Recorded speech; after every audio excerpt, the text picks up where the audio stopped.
Okay,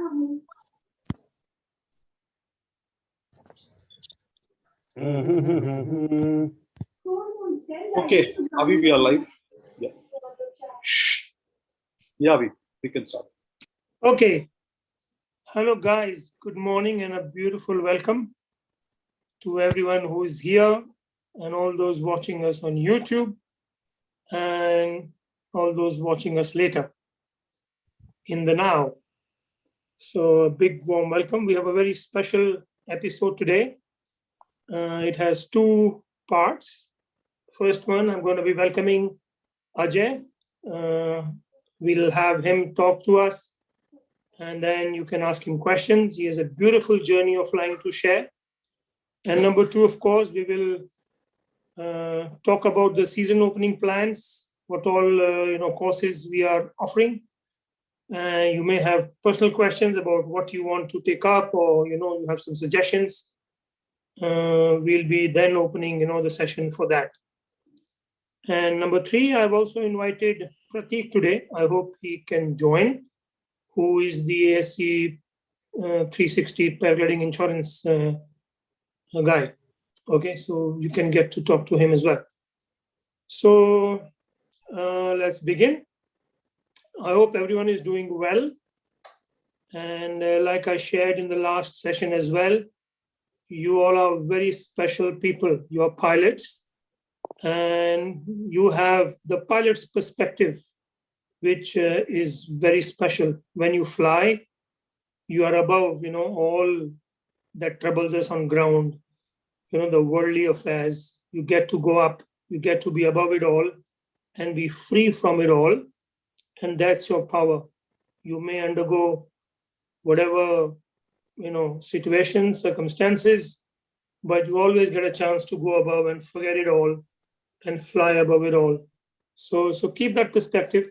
These are challenging times, but at the same time, also beautiful times, an opportunity to grow and evolve at a much faster rate than ever before on this planet. So with that, on that note, I want to introduce a very special person today. He's very close to my heart. I call him Ajju, and he is India's top-ranking competition pilot.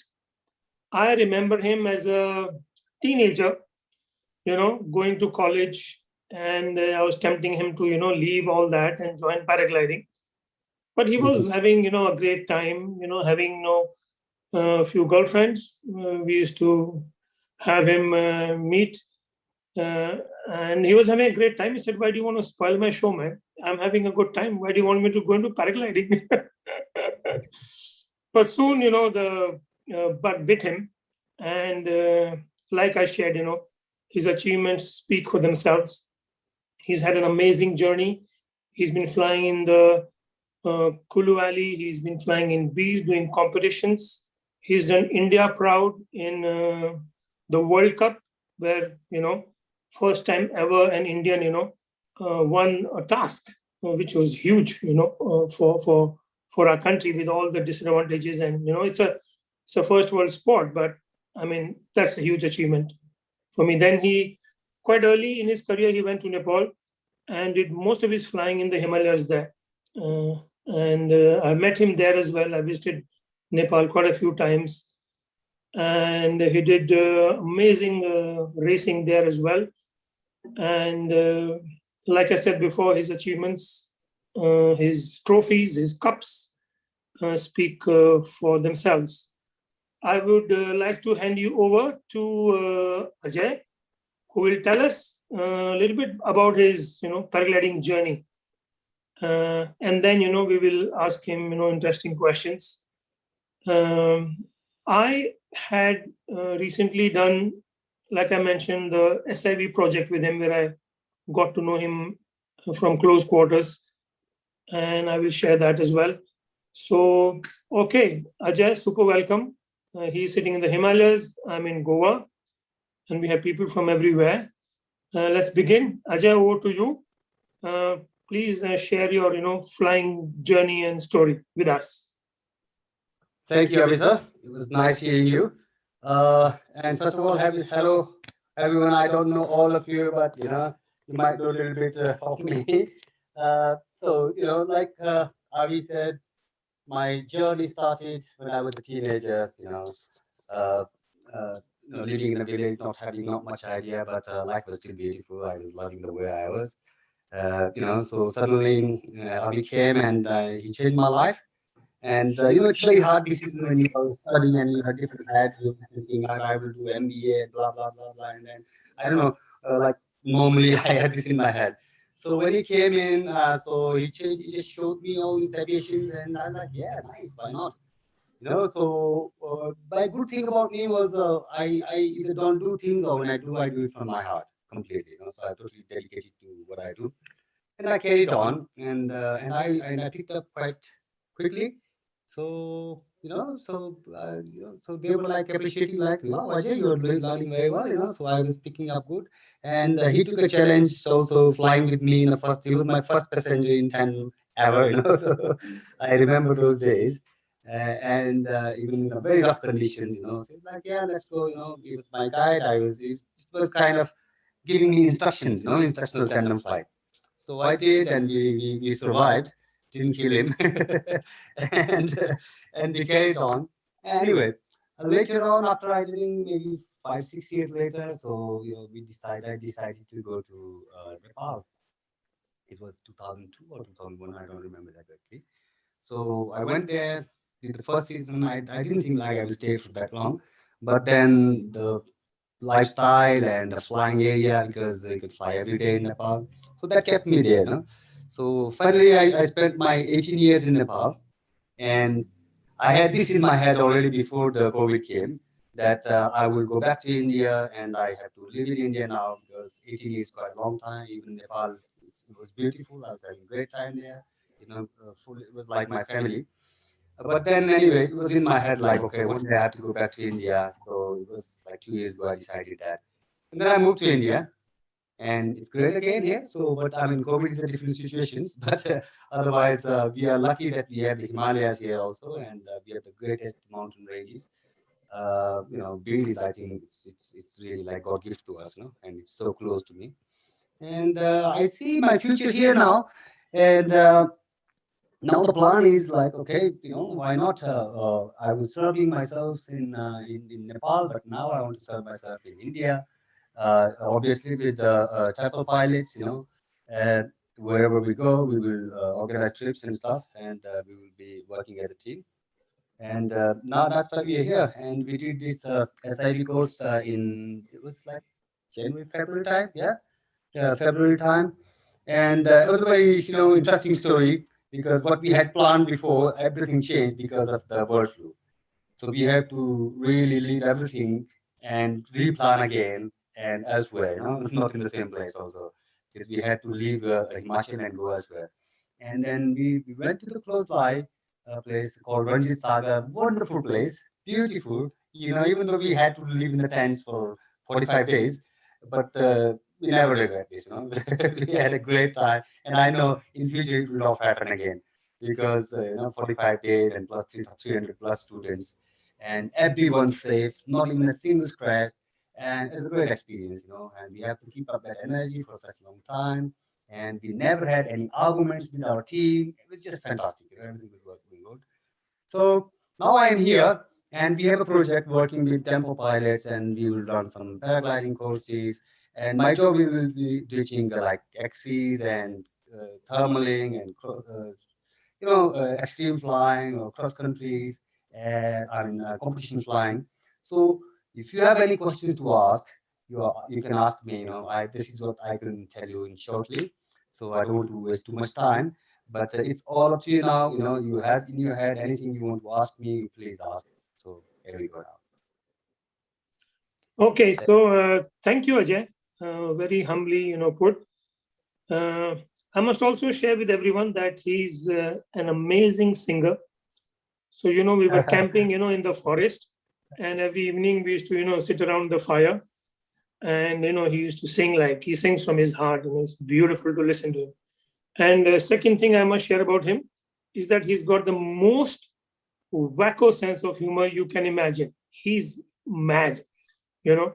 You will be in splits, like he's really crazy when it comes to, his sense of humor. So yeah, I mean, I'll start, the question answer session with him. And so Ajay, my first question is, what prompted you towards racing? Because, that's the direction you took. I personally, I did like, maybe 3-4 competitions, and I was more involved, like I couldn't give it time that competition flying needs, because for competitions, to get better in competitions, you have to fly competitions. It's a full on thing. So everyone here would be interested. There are some pilots who would be, maybe interested to go into competitions. I believe that you can learn a lot, as a pilot through competitions. Maybe even if you don't want to be a racer, but we want to know from you what prompted you, like what attracted you towards racing. So Okay. that would be, my first question Yeah. to you. Okay. So, it depends upon your chemistry, like how God has made you, what is in your side, inside you, the chemical reactions. So this is what happened to me because I was born, it's a lot of things. So I will explain you, and if you want to write down these factors, you can write it down also. The most important part is your health. You should be very healthy. Not like you should be muscly or anything. You need to be proportionate. You don't need to be sick or anything. Fit. If you're sick, you cannot focus. So that's very important. So first of all, you need to be very fresh. And secondly, you need to be very, very clever. And third thing, you need to have multiple techniques, experience. So because when you're in the competitions, you have to do everything so quickly. So if your brain is not sharp enough, if you're not clever enough, you can't change your technique. So you need to be very variable all the time, because nothing is fixed. You're moving forward, you have different landscape, you're in different area, different height, different width gradient, everything is different. Sun is in a different angle, so everything is like completely different, it's constantly changing. In geography, nothing is dead, everything is alive, right? Everything has a life. Even the stone has a life, the soil has a life, it's burning off, it's constantly changing. So you have to be very, very flexible all the time. Important. You need to be very honest also. If you're not honest, so you cannot perform.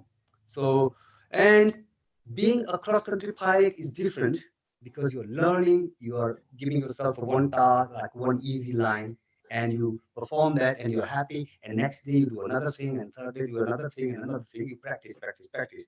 But once you're in the competition, it's everything is in one go. You have to do everything here. So first of all, you need to be very, very healthy because after 3 hours, anybody can get tired if you're racing, you know.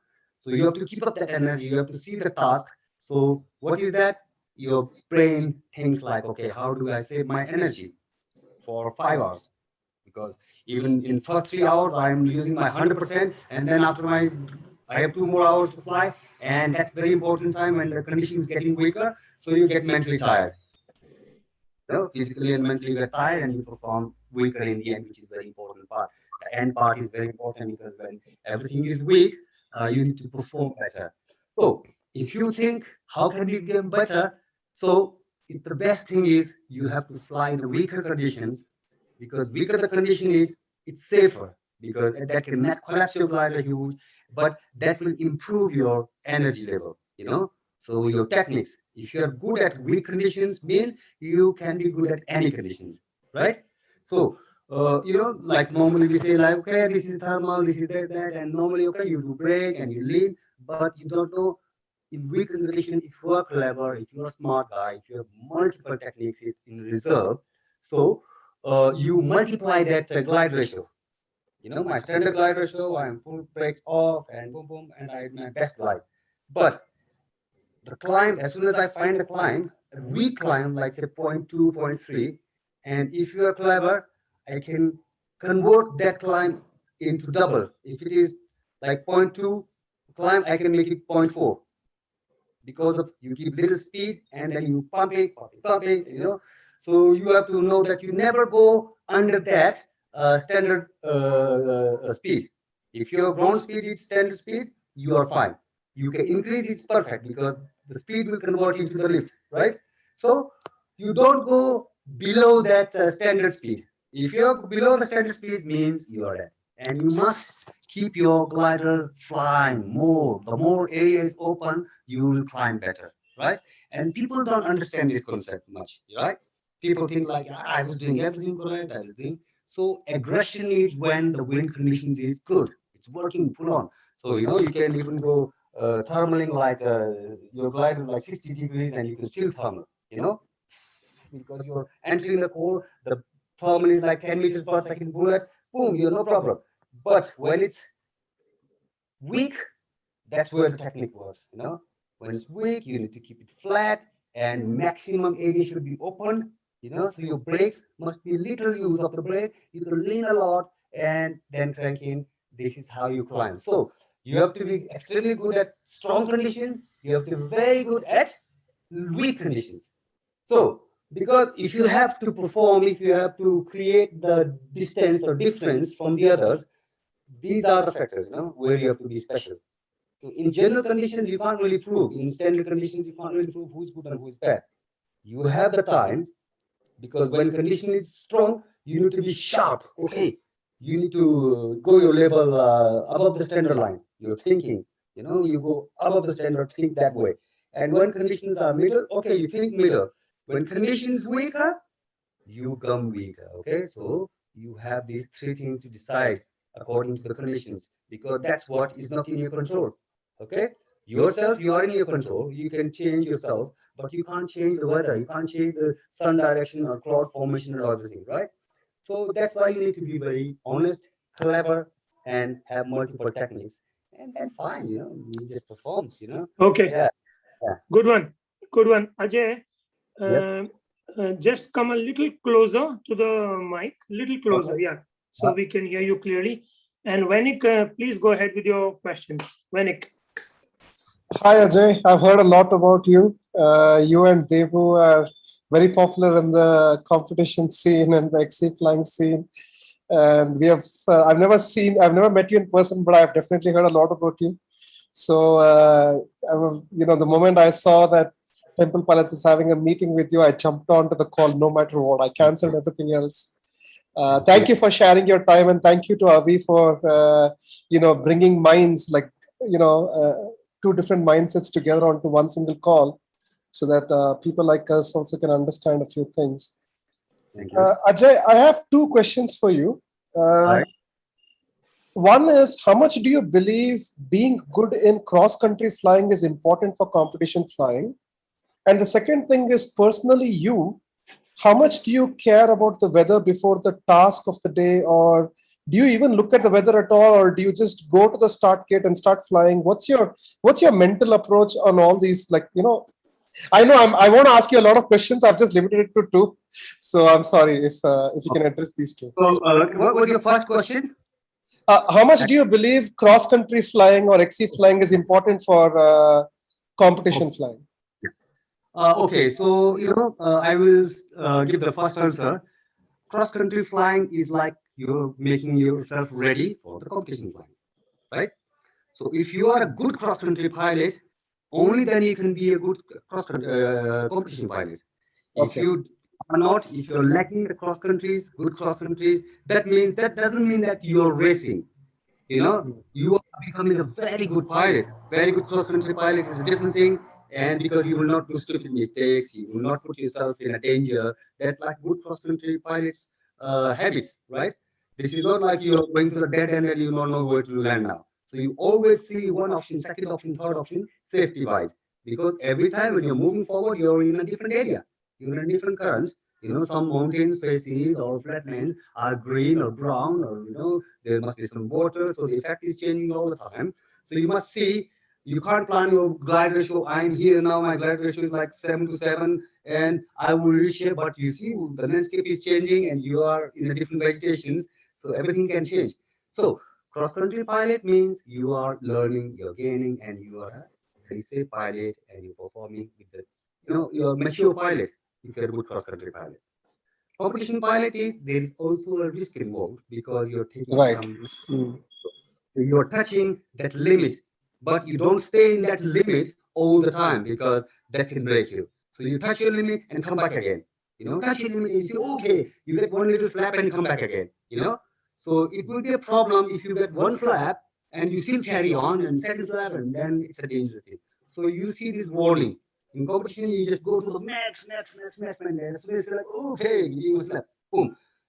The difference between, you're doing the same, let's say you're flying from anywhere, generally in cross country, your flying energy is different. Okay, you are flying with safety, your calculations, with everything. But when you're in competition, you're getting a little bit naughty, you know. So you want to, you're just, let's do it. Let's take a chance. Let's put another car. Let's see what happens. Because nothing is sure. When you're looking forward, you don't know whether it's 100% sure. No one can give 100% guarantee unless there is a symbol, like some flying object is there, showing you like. Um, but normally we only plan A, plan B, plan C, plan A, plan B, plan C all the time. So you have to see that. So you see, in competition, you maximum you are planning for plan A. Very good, very good. And then you see plan two. Okay, well, plan two, but where I'm gonna end up, So where is my next turn point? Because when cross country flying, you don't really have turn points. You don't really plan like your task. So like, okay, you have to do this way. If you're going unsafe, you say, no, I go in a better line. But in competition, sometimes you have to go in a limit, like, oh, come on, take it. But this can see how intelligent you, where you're gonna go. It's my race is only 30%, and I'm taking some stupid move and put myself in a danger. And I spend what's the point of leading if I'm putting myself like 300 meters below everybody? So it will take me how long time to climb, because if the condition is weak. So you have to be smart in the competitions, variable, very, very variable, like, okay, what I do, want to do, how to do it. Flexibility is very important when you're competition flying. But when you're just cross-country flying, it's nice. You plan your flight. If nothing works with your flight, you change your line, because you're not missing out your task. You're not missing out your points, right?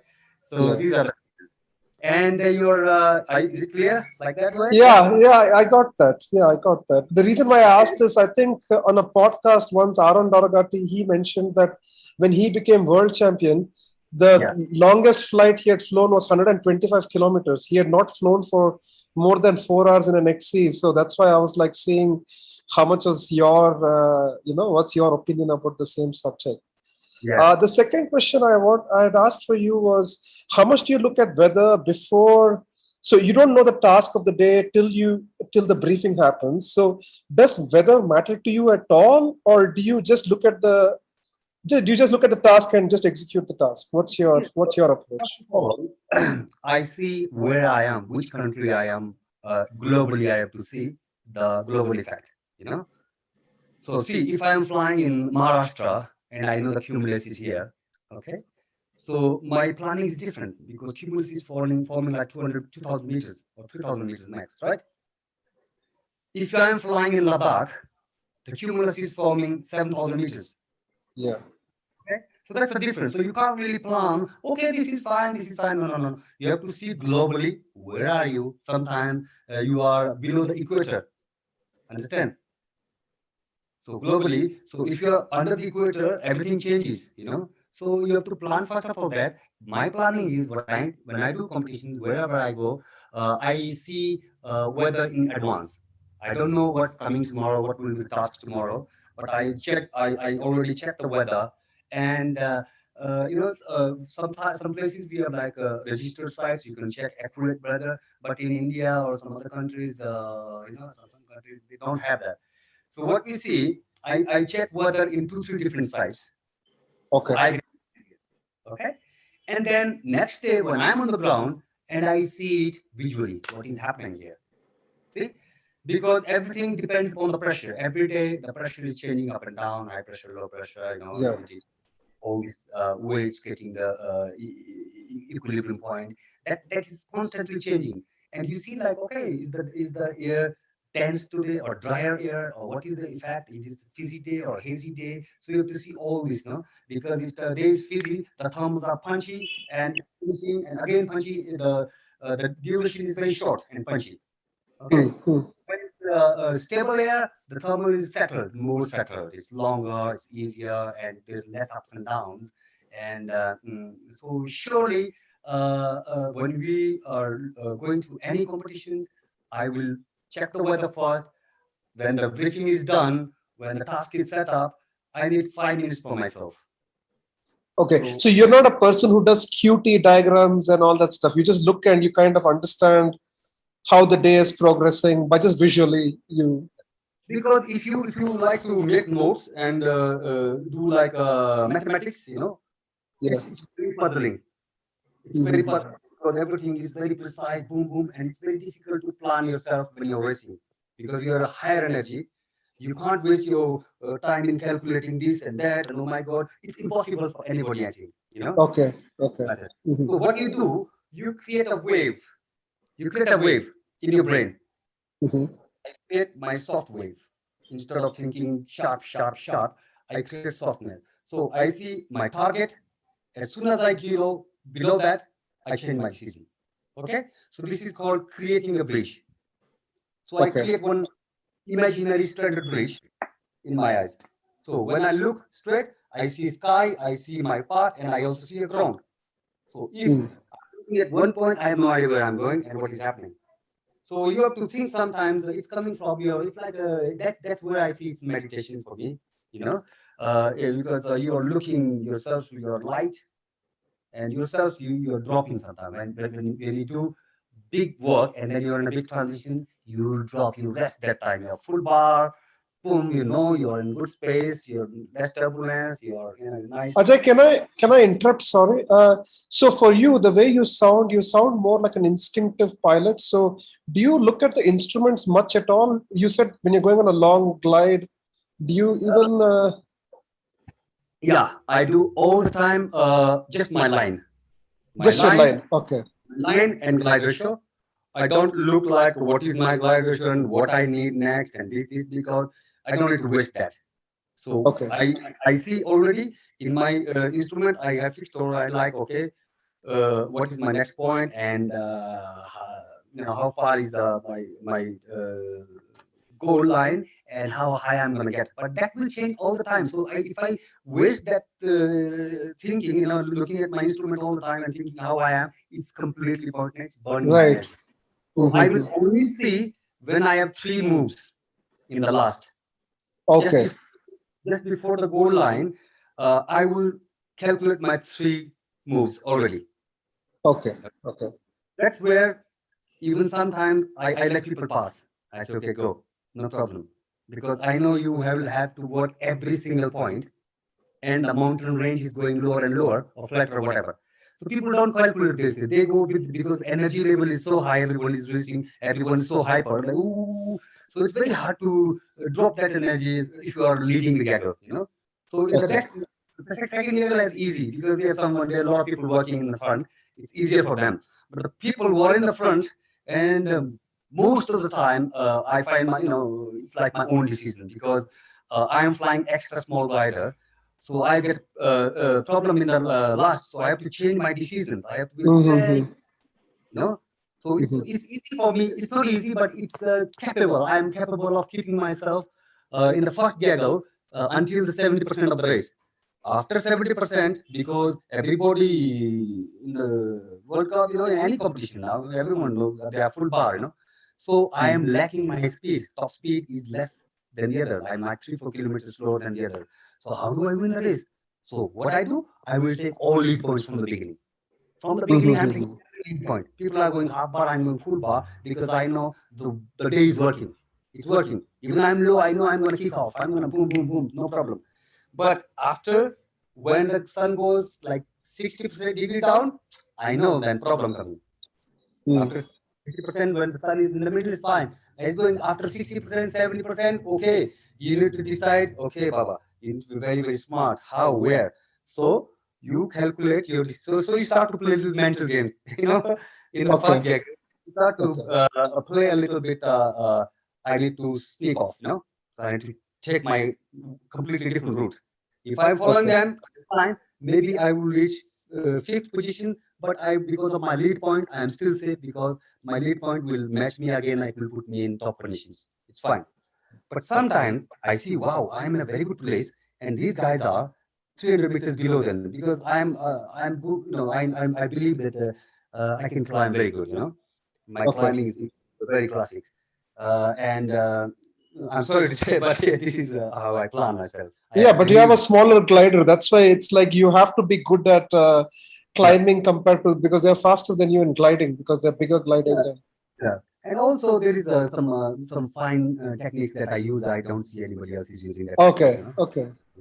Can we know what are those? Okay. Yeah, I will show anything. I don't hide. Yeah.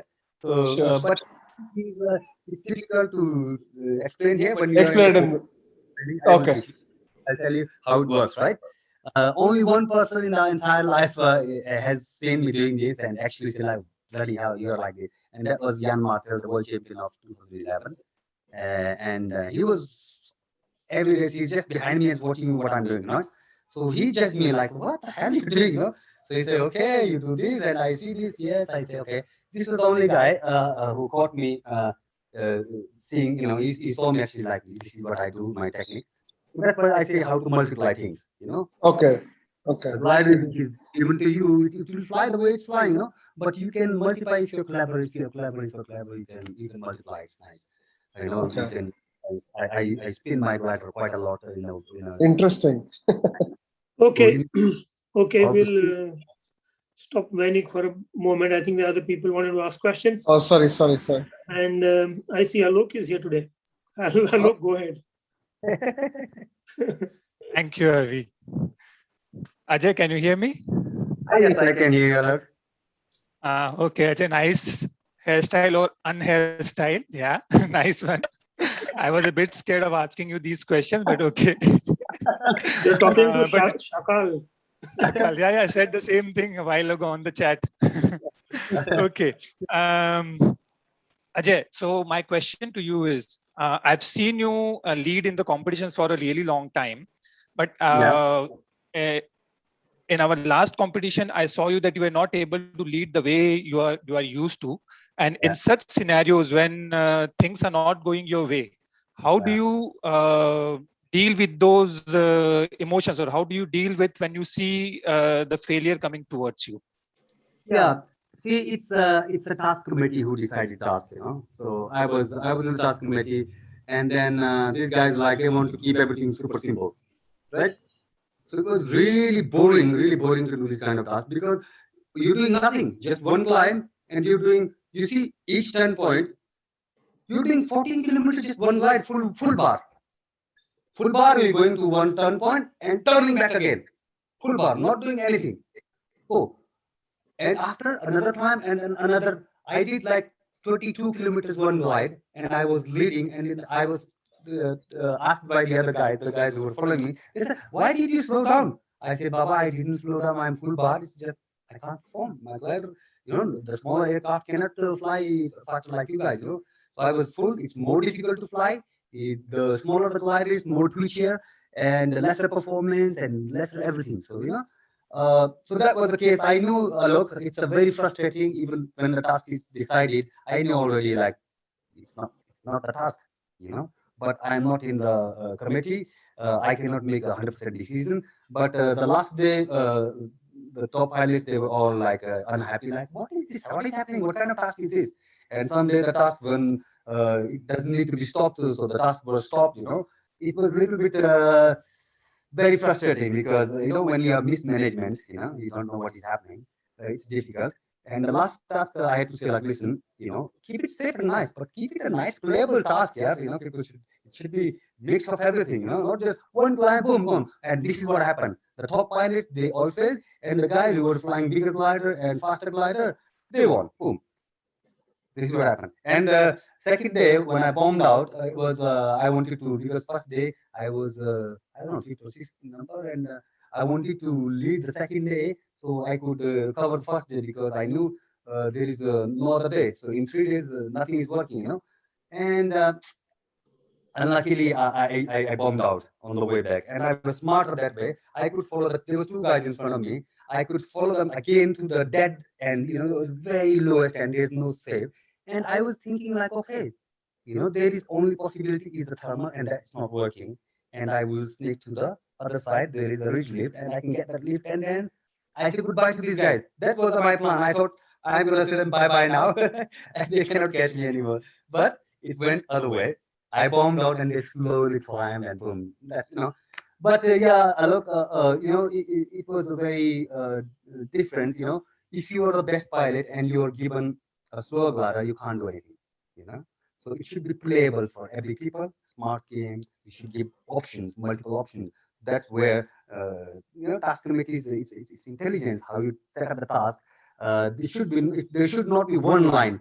What will happen with the one line? Everybody will go full power, full bar, because they know they have to get that turn point easy and they can come back easy with the full bar without doing anything. There's nothing. So what will happen to you if you are the best pilot and you are given a slow glider? That was happening to me. Yeah, the question was more in the direction of we do not have control over these things, right, Ajay? I mean, what task committee chooses to do on that day, we do not have control over these things. How do we still keep our emotions in check and still be able to perform at the highest level? Do minimum mistakes, calm down, you know, and because you know that you cannot perform your max anyway, and you can't perform better than that. And best thing is relax and let others do mistakes, because there are people who are fighting for the podium. You know, they are in front of you. They can fly faster because their gliders are bigger. And if they do something wrong, then it's your chance, because you're in the next year. You know, you are behind them, kind of. You know, and you're not doing mistake because you're also giving 100%. If the first girl in front of you is in a wrong line, you see like they're sinking down. So you have the advantage to take a safer line and perform better. That's the only possibility. But in a big competitions, people cannot do. You know, this does not work even in the big competitions, because people are not stupid. You know, they are doing it. The chances are only maybe 5% chances that people can really do some silly mistakes in the front, and then you have the chance to save yourself. But it's sometimes it's very obvious when after the task setting. That's why I did 5 minutes after the task setting. Huh? After task setting, I make my plan A, plan B, plan C, and I know, okay, which section I have to go faster, which section I have to slow down. You know, I make my plannings, and if my original planning doesn't work, if everything I see like in the beginning, I will not go full power. I will go maybe 80% and see what happens with the day, and then I can, you know, accelerate max. So, and suddenly when I take off, as soon as the start happens, and I see, oh shit, it's also already booming. So I will change my plan B. You know, so plan B will be like something else. So, and it's always nothing is fixed. You know, as the day goes, everything is changing, but still you have 2 or 3 plans in your head. That's what I do. Yeah. Okay. Thank you, Ajay. Alok, I hope you got something there. Stay calm, stay super calm. It's a dynamic situation and you may get a chance to bounce back. Yes. Yeah, because you know you cannot give what you're giving. You're on your max, and if you have something in reserve, I could say like, okay, do that. But you are not. You are using everything. Your intelligence, your maximum full bar. You have nothing to use. So better calm down. You're in your max and let others do some mistakes. If they are doing some mistakes, you have just little chance. That's only 5%. You can smile at Thank your you, Ajay. situation. Yeah. or eat a lot, and fly at least a medium glider. They are the best. Cool.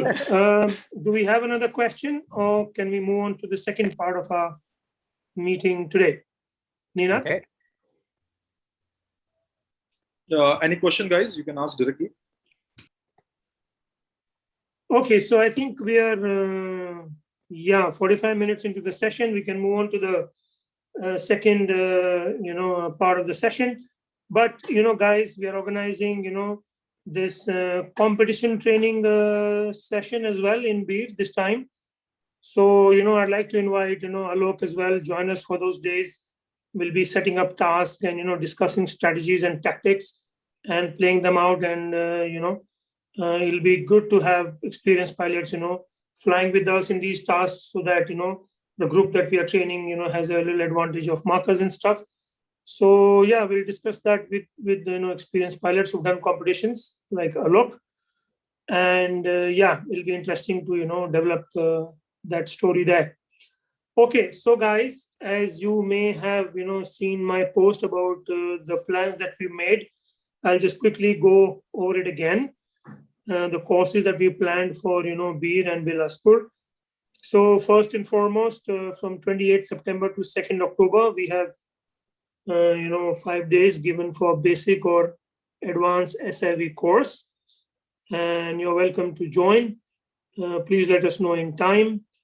It'll be a good idea to come, a couple of days in advance, so that you can do your equipment check. You can, do some flights, get really comfortable, and with your glider, being comfortable in the air to do your course. In this course, if you want to practice some particular maneuver, like you want to focus only on wing overs, or you want to learn how to sat, or any acro maneuvers, you can talk to me and we can plan that out for you. So just mark these dates. Everyone has had a long gap, and that is why we have planned from 1st to 4th October, basically refresher training, so that if you want to practice your launches, you want to practice different approaches, you want to practice basic maneuvers, just to get your confidence back, to fly more comfortably, more confidently. This is the course for you. It's a refresher training course from 1st to 4th. You can choose 2 days, you can choose 4 days or 3 days, what suits you. And it'll be a good idea again to come a day or two in advance, do some top downs, do some ground handling, get your equipment checked, make sure you get your reserves repacked, and you're ready to make the most of that. Also, I would recommend, if you're doing your first thermaling course, to do this refresher, because we like to do the pre-thermaling requirements, like basic asymmetric collapses, your 16-second optimal turns, how to open and close the turns, active piloting, and work on these basics, so that you get more value out of your thermaling course. So that is the refresher training. And if you're a low airtime pilot, you had a long gap, you want to get back and want to work on something specific, So I'm going to be putting, details of all the courses very soon in the coming week on the FB page. And you can see, what each course is designed for. From 5th to 9th, we're having the thermaling course. If you are, a pilot of any level and you want to master your, thermaling technique, because it's the key. So we'll be just sharply observing you. Ajay will be there, I'll be there. We'll be personally looking at each pilot and working on, sharpening your technique of mapping and coding the thermals and getting really good at them. We'll also be, putting you into super weak thermals in the evenings, or throw you in the sky early mornings to, master those, thermaling skills, like Ajay was talking about, when it matters, when they are weak, and your skills will be tested. And if you can really perform good thermaling in super weak thermals, you can get out of tricky, shitty situations while you're doing cross-country flying. So you may be doing a first thermaling course, or you may have done 2 or 3 earlier, and you want us to sharply look at you and improve your technique. So thermaling course is for you. We are only having one, so make sure you put your name in time for the thermaling course. So that's from 5th to 9th October. Also, guys, like for APPI certification, if you want your FAI IPPI 4, then thermaling certification is one of the requirements for APPI 4. Make sure then a thermaling course like this gives you that certification as well. Just to add to it, from 10th to 14th is the pure XC course. This particular course is for pilots who are already good at thermaling. We shouldn't be teaching you thermaling. Okay, we know that if we are marking thermals for you, we are flying with you, and that you will catch the thermal and you will gain altitude to cover distances. Aim would be to reach your best XC distance in this particular course. So we are assuming you know thermaling really well, weak, medium, strong. You can manage the thermals, you can manage the turbulence, the rules, you're pretty good with thermaling to be signing up for a pure XC course, basically cross-country flying. That's what we'll be aiming for, to help you achieve your maximum, and we'll be flying with you, both Ajay, me, and Jets. Okay, So that's the pure XC course. And last one, 15th to 19th, is the comp training, which is an advanced XC training, in which will be actually, it'll be like a, setting up proper tasks, understanding the, how the day is going to evolve, and maximizing and planning the tasks. And then we go, full competition style, and assist you in, achieving these tasks that we set for this competition training. And of course, detailed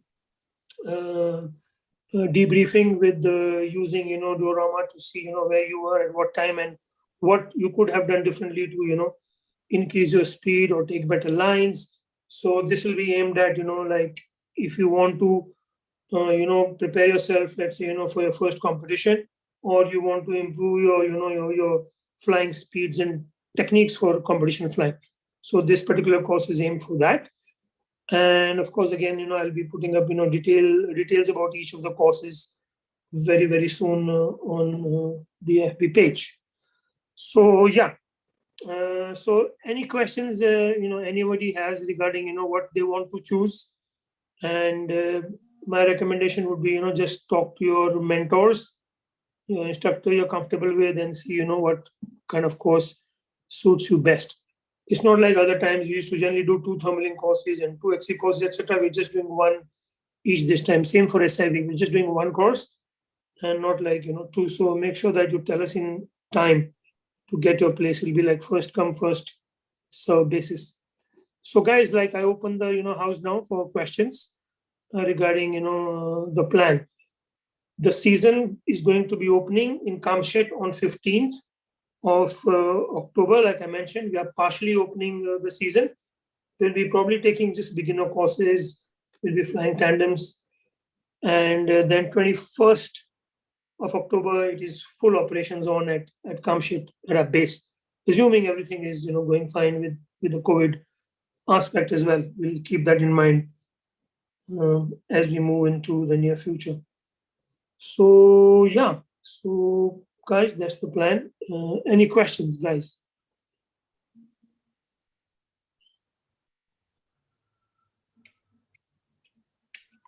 If you want any help with your personal plan or anything, So just to repeat, the competition training is from 15th to 19th, and there'll be 4 tasks given each day. Or is it a full day of training, or is it just 1 task a day? No, it's full day of training. We'll have proper briefing, like then we explain the task, you feed in your task, etc. Then we fly the task, we meet in the evening and we do a full debrief as to, what could have been done better, where did you make a mistake, did you maximize the day, and, like that. So that's we're keeping like an extra day, for every course is a spare day. In case, like the weather goes bad one day, we have a spare day. Okay. Yeah, so it'll be like, full competition training. 15 to 19. 15 to 19. Okay. Yeah.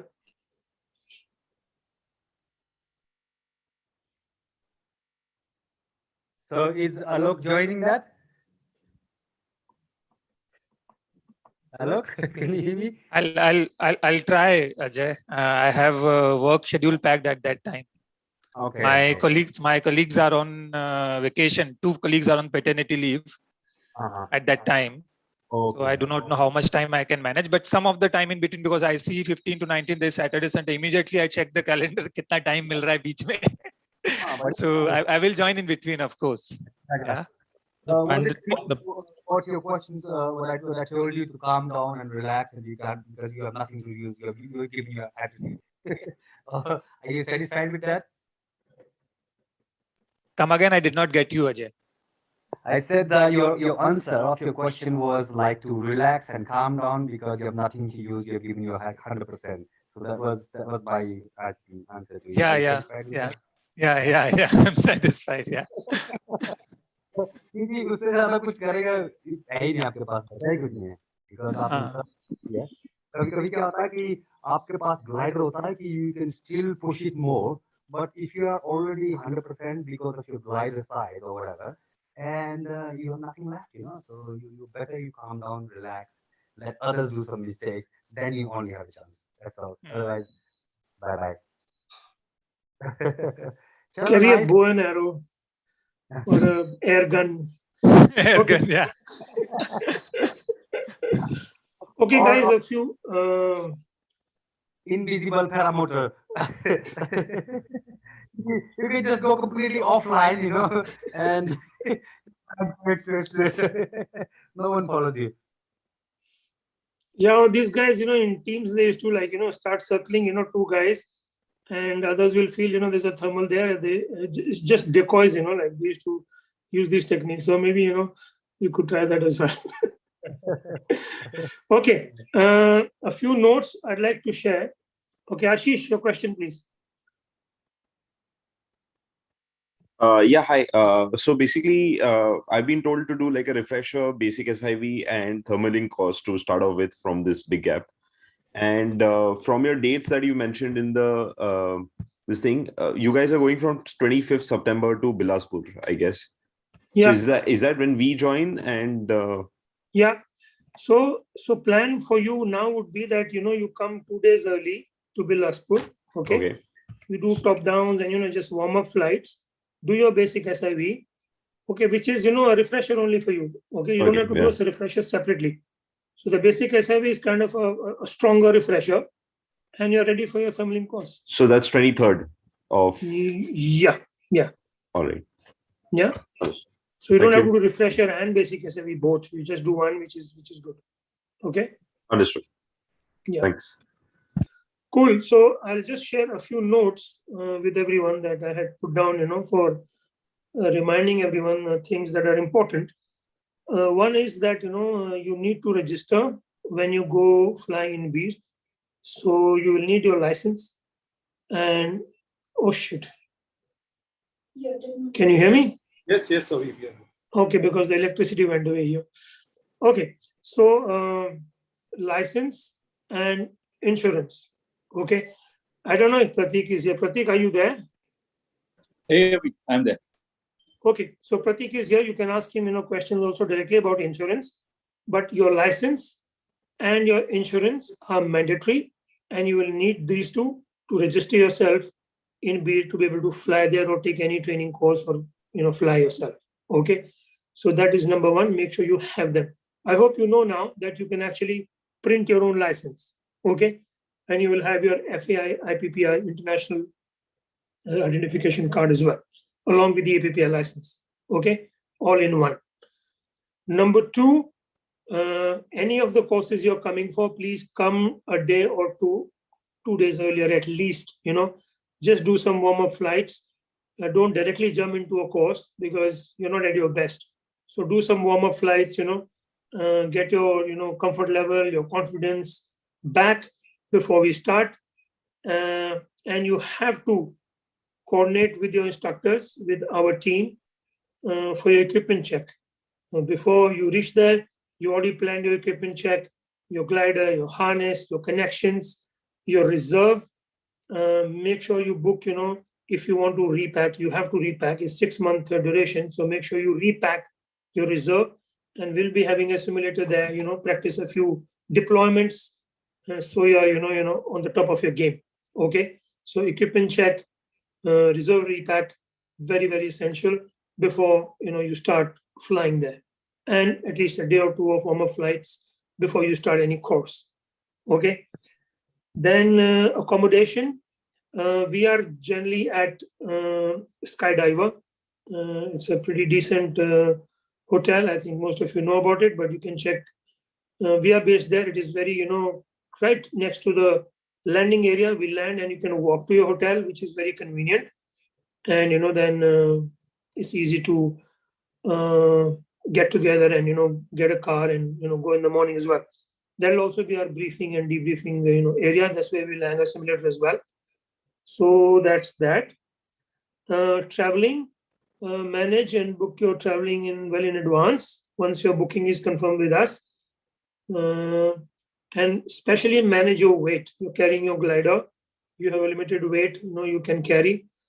If there are Air India flights, it's an advantage. They give more, allowance for weight. Otherwise, you can buy extra weight and, make sure that you don't get hassled and, regarding that aspect. Okay.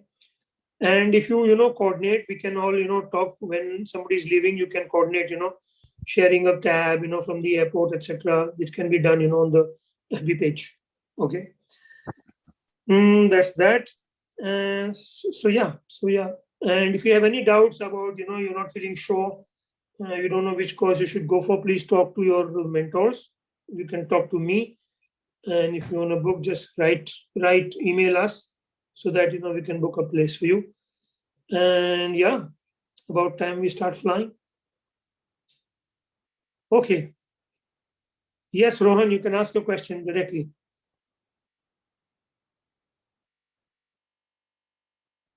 Yeah, Rohan. Sir, actually, I was asking, can we have a separate WhatsApp group as we have for Bali for the participants who are coming for the courses? Yes. I mentioned that we will, soon, form these WhatsApp groups. As soon as I put up the details for each course, we'll form the groups, and then, we'll share all the information, and the study material, etc., on those groups after you book with us. Okay. So we'll put you in the group, and then, all the information, videos we want you to watch before you come, the study material that we want to share with you before you come. So we'll share all that. Okay. Cool. What is Alok saying? Alok, you want to say what you want to say? I just saw some message. Yeah, I just mentioned that people can courier speed post their stuff to Beer as well. It saves a lot of money. We had been doing this for some time now. You mean courier the gliders?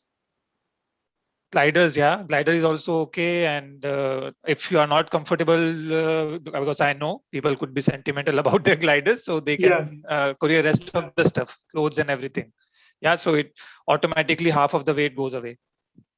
Oh, that's interesting. Because we had been doing this to and fro from Beer, it works out. So what courier do you use? DTDC is there. There is one more professional couriers is also there. So there are 2-3 courier services. Yeah, oh, that's that will work excellent out. Piece of information. Thank you, Alok. That's really can be helpful to all the pilots.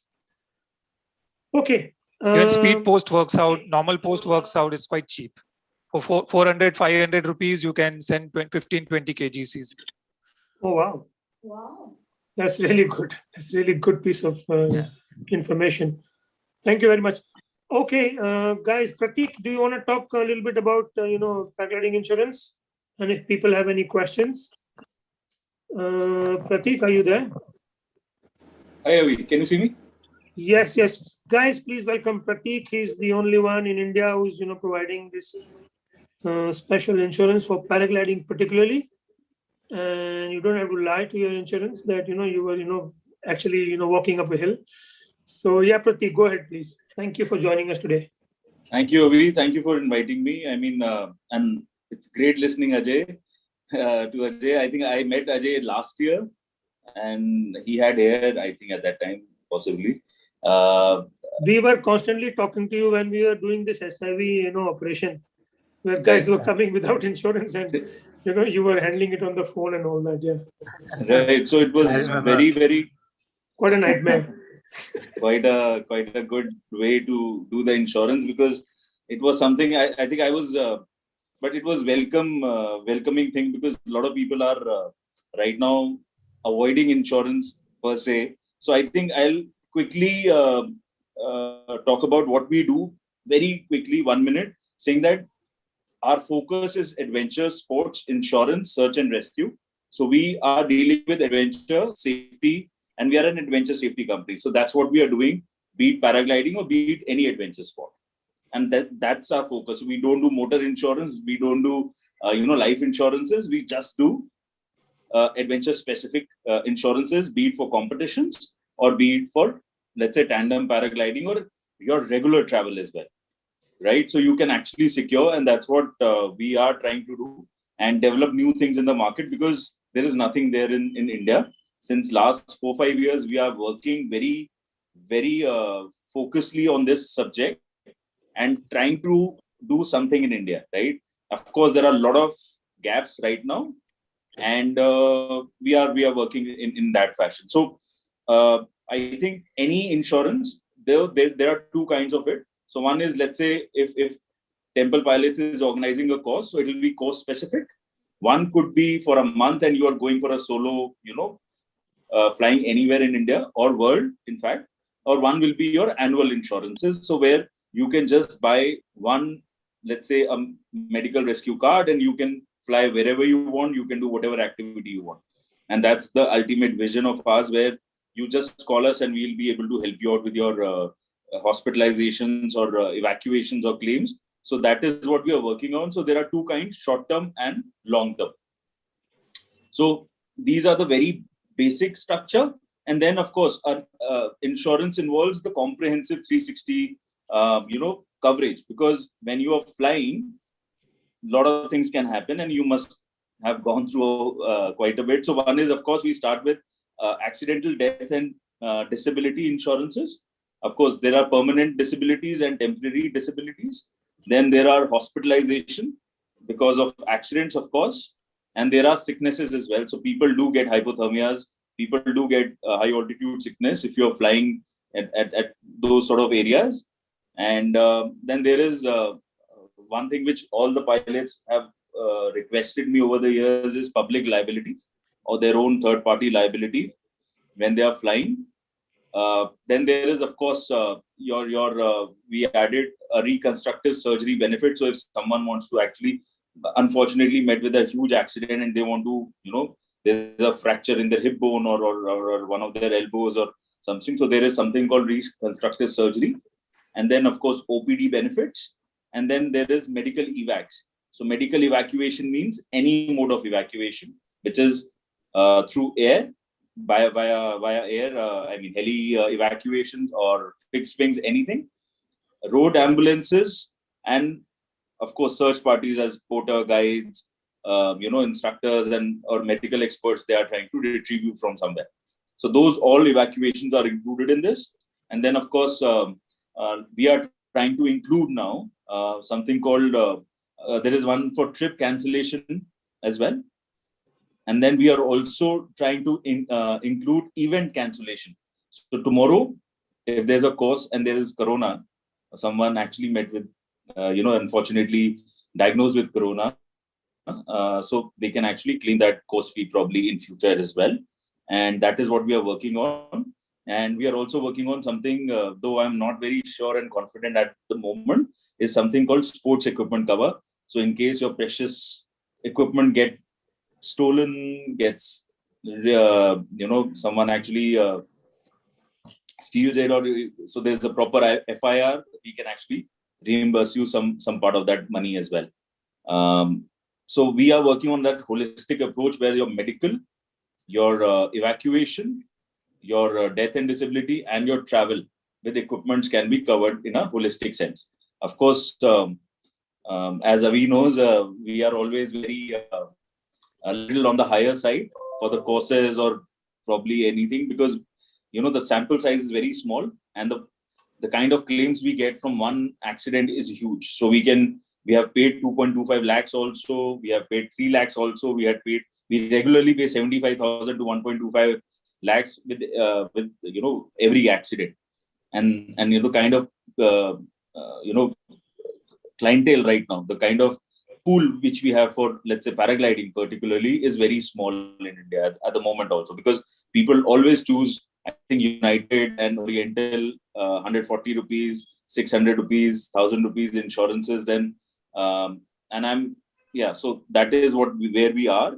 I think if you have any questions regarding your plans right now, because I know there are a couple of plans which are working right now. And one thing I really want to mention is professional and non-professional. I think that's a very small demarcation between professional and non-professional pilots. Professional pilots are the ones who are earning from the sport, right? Your tandem paragliding pilots or pilots who are fighting in the competitions. Non-professional pilots are the pilots who have learned all the courses probably, but they are flying solo for their own passion. So that is the basic difference, that if you are earning from the sport, then you are a professional pilot. in insurance terminology, right? Of course, you might have done all the courses, you are flying everything, but in our sense, you are not a professional because you're not earning from the sport. That's the basic thing which we are working on. So if you have any questions, I can. Okay, Pratik, I'll also request you to put your details on the chat, and if you have the website or where they can gather information about the insurances and packages that you offer, or your contact details, if you can just share it in the chat, because there was a question pertaining to that. Yeah. Thank you, Pratik. Nina, any questions for Pratik? Not on the chat. If anybody wants to ask directly. Yeah, if somebody has any question, please ask Pratik. He's just a phone call away as well. And we're going to share, on our website as well soon, Pratik. We'll have your stuff there as well. So just share in the chat. Somebody's coming on. I remember me. I've been missing.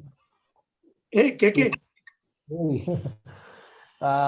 Okay, I have a question for Pratik. Pratik, you mentioned search and rescue. So when we say search and rescue, what is it that we are looking at?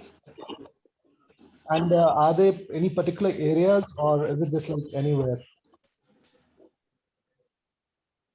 So search and rescue basically means in case someone met with an accident somewhere, and that site is not accessible. Even it's accessible, right?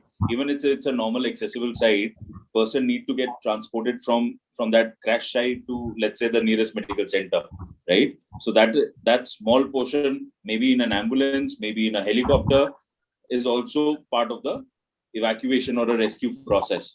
But even if it's a more elaborate version, where that there is an accident which has happened and a long and you need an evacuation by helicopter, then that is also included. But there's one small difference. Medical evacuation means that there is a medical emergency, right? Search and evac means that the person is not Traceable. what happened, traceable, and you don't know really what has happened in that sense, which is not included in any of the packages in India or abroad as well. There are only a couple of them I know, and they are super expensive, wherein so give you an example. On Everest, let's say Mount Everest, I think in 2015 there was an earthquake, right? So there were a lot of people who were stuck above Camp 1 when the avalanche and the earthquake came.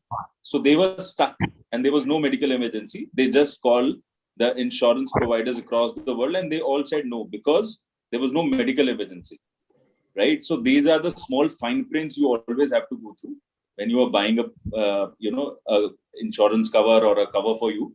So medical evac means any sort of medical emergency. And of course, so even if someone is, there's a group of guys who are going probably by trekking or by jeeps or something, trying to retrieve the pilot. From there, they will bring him to the roadhead. From there, they will get him probably to the hospital nearby. So those are all covered under the medical evacuation. Okay, so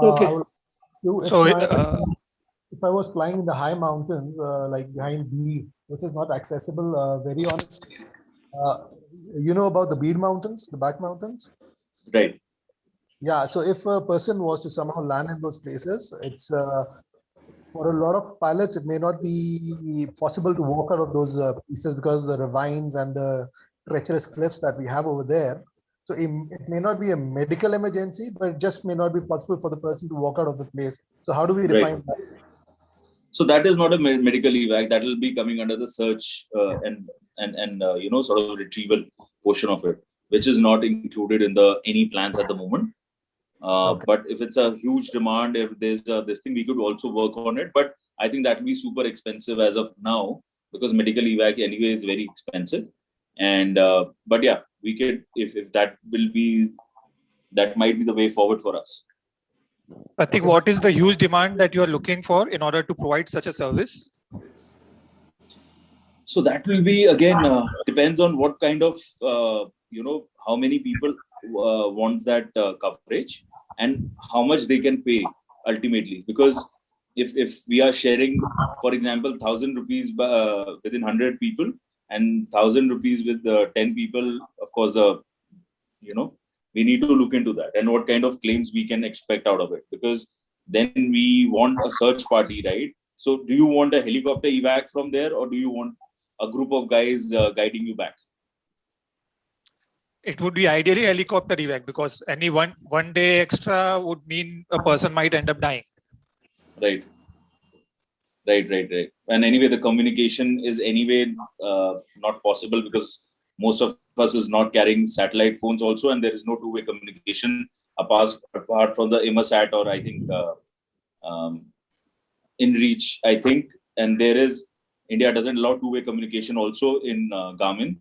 I think people do get it from outside. Those are though illegal still in India, but there is no, first thing for me is how you will communicate, because there are a lot of moving parts. And with respect to heli also, there are few private helis, and then of course we pay directly to the Air Force as well for all the medical evacuation in case they evacuate one of our clients. So I don't think so this happening, and need to do more research. I think if you all have any suggestions, you can write on the email I've given to you, or you can call me anytime and I could start maybe researching on this. Okay, Okay, Pratik, I think there's a serious need of this. Even if it's expensive, at least it's there on the offer. And as numbers go up, it starts to become cheaper. But yeah, I would recommend. In any case, people who are going behind will have a sat nav, so that's a given now. After what's happened, and number two, that we will need to have that.